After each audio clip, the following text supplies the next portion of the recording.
लालू का बेटा कौन सा तीन मान लेगा? लालू का बेटा क्या करेगा? अरे 22 साल तक उसने मुख्यमंत्री रहा, लोगों को भैंस चढ़ाने का काबिल रख दिया, आज तक उसने कोई काम नहीं किया है आज तक।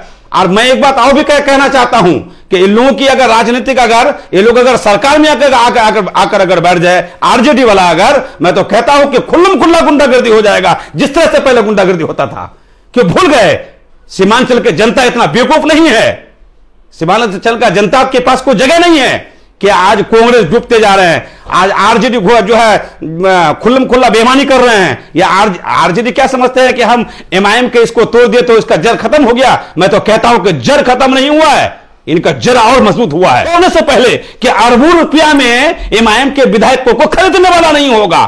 कहा है कितना अरब रुपया में मिल गया हाजी इजहार एसपी साहब, आपको शर्म से डूब के मरना चाहिए। वो वीडियो आप देखिए तो बड़ा कि आपने जुबान से क्या कहकर निकले थे। आपने 5 जगह से वहां से होके आया है, लोगों को धोखा दी है। कमरुल हुदा साहब जो आरोप लगा रहे हैं कि वो कह रहे हैं कि हम हार गए, आपको 1 साल का एमएलए बनाया, आपको पूरी पार्टी उस वक्त जब आप 1 साल में जब आप इलेक्शन लड़े थे तो पूरी एमआईएम का ही सब आदमी मिलजुल करके आपको 1 साल का विधायक, आपको 9 महीने का विधायक बनाए थे हम लोग। लेकिन उसका कारण यह है कि आप उस वक्त विधायक तो बन गए, लेकिन इस वक्त जो है आप जो कह रहे हैं कि हम हार गए हैं, तो आप अपने गिरबान पर झांक कर देखिए कि मैं क्यों हारा। आप दूसरे के ऊपर आरोप लगा रहे हैं कि मैं हार गया। इससे पहले भी आप एमएलए में इलेक्शन लड़े थे साहब। मैं तो कमरुल हुदा को बोलूंगा कि इससे पहले आप भी इलेक्शन लड़े थे, आप 8000 वोट लेके आए थे, कोई इलेक्शन में 5000 वोट लेके आए हैं आप। लेकिन यह मजलिस ही ऐसा है कि इतनी भी विरोध होने के बाद भी 40,000 वोट आपने लेके आए हैं। यह सम्मानित वाला वोट है। अच्छा, आप क्या समझते हैं कि हम हमेशा जीतते रहेंगे? ऐसा किसी का बाप का बपूती नहीं है। जनता है, किसी को उठाकर फेंक सकता है, कभी भी जनता उठा के कभी किसी को फेंक सकता है। ये कोई ये कहने की बात नहीं है। कमरुल हुदा साहब आज पार्टी के अंदर आरोप लगाए हैं तो आज भी जो है वो एमआईएम की ही हैं, आज भी लोग उनको एमआईएम के ही विधायक कहते हैं। हारा हूं, मेरे साथ भी किया है पार्टी ने ऐसा, मैं नहीं कहता हूं मैं किया हूं, लेकिन मैं लोगों को क्यों कहूं कि पार्टी मेरे साथ में क्या किया है? फिर भी पार्टी के साथ में हूं। पार्टी के आदमी समझेंगे एक बार हम हार गए, दूसरी बार टिकट देंगे, दूसरी बार जिताएंगे, हम जीतेंगे। वहां का जनता का दिल जब तक हम जीतेंगे नहीं तो तब तक हमको एमएलए बनाएगा कौन? अब एमएलए तो जनता बनाता है ना, एमएलए पार्टी नहीं बनाता है। जनता का दिल को जीतना पड़ता है, जनता के साथ में रहकर काम करना पड़ता है, जनता के हर मसाइल को हल करना पड़ता है, तभी जो जाकर जो है आपको एमएलए कोई बनाता है। जिस तरह से आज 4 विधायकों को जो है जनता उसको अब नकार देगा। उन लोगों को किसी भी पार्टी से वो लोग टिकट लेके आ जाए, मैं तो कहता हूं कि वो लोग जीत के दिखा दे, कभी कामयाबी नहीं हो सकता है। उनके खानदान में भी कोई आएगा तो उन लोगों का कोई बच्चे को वोट नहीं देगा।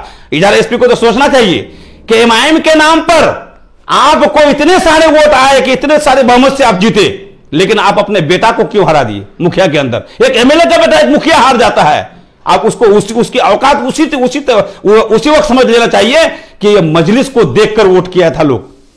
किसको? बैरिस्टर असदुद्दीन ओवैसी साहब के चेहरा को देखकर वोट दिया है सीमांचल का आदमी। मैं तो यह बात कहता हूं कि एमएलए की चेहरा को देख करके वोट नहीं किया है। आगे की रणनीति क्या है सर आप लोगों की? आगे की रणनीति क्या है कि हम लोग जो है कार्यकर्ताओं का मीटिंग करेंगे और आगे का रणनीति हम लोग आगे बढ़ के अब जो है बढ़ चढ़ कर हिस्सा भी ले रहे हैं। और हम ये सोचे हैं कि लोग जो ये कह रहे थे कि इन लोगों को अनजान नईमी कई दिन काम किया था, पार्टी नहीं छोड़ेगा। वो कई दिन काम किया था, वो उसको क्या पता है कि एमआईएम में कौन पसीना कौन बाया है?